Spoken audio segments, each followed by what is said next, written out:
In the distance, goodness knows where, there was a gleam of light from some sentry box which seemed to be at the end of the world.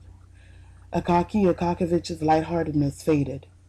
He stepped into the square, not without uneasiness, as though his heart had a premonition of evil. He looked behind him and to both sides. It was as though the sea were all around him.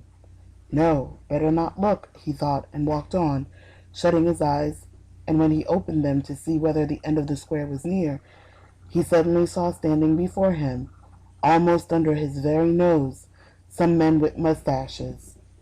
Just what they were like he could not even distinguish. There was a mist before his eyes and a throbbing in his chest. "Why, that overcoat is mine!" said one of them in a voice like a clap of thunder, seizing him by the collar. Akaki Akakiyevich was on the point of shouting "Help!" when another put a fist the size of a clerk's head against his lips, saying, "You just shout now." Akaki Akakiyevich felt only that they took the overcoat off and gave him a kick with their knees, and he fell on his face in the snow and was conscious of nothing more. A few minutes later, he recovered consciousness and got up on his feet, but there was no one there.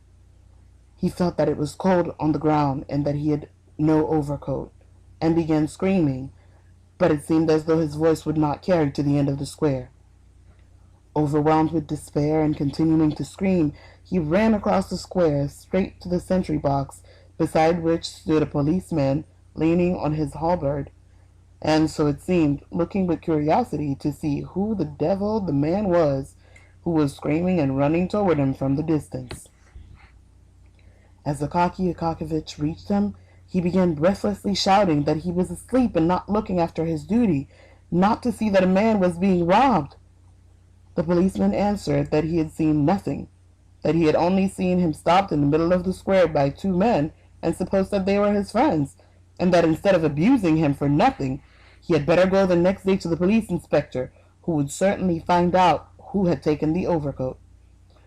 Akaki Akakiyevich ran home in a terrible state. His hair, which was still comparatively abundant on his temple and the back of his head, was completely disheveled. His sides and chest and his trousers were all covered with snow.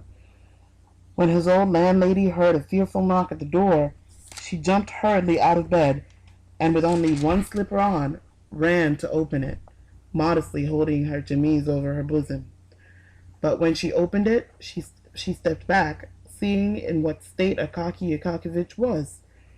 When he told her what had happened, she clasped her hand in horror and said that he must go straight to the district commissioner, because the local police inspector would deceive him, make promises, and lead him a dance, that it would be best of all to go to the district commissioner, and that she knew him, because Anna, the Finnish girl who was once her cook, was now in service as a nurse at the commissioner's, and that she often saw him himself when he passed by their house, and that he used to be every Sunday at church too, saying his prayers, and at the same time looking good-humoredly at everyone, and that therefore, by every token, he must be a kind-hearted man.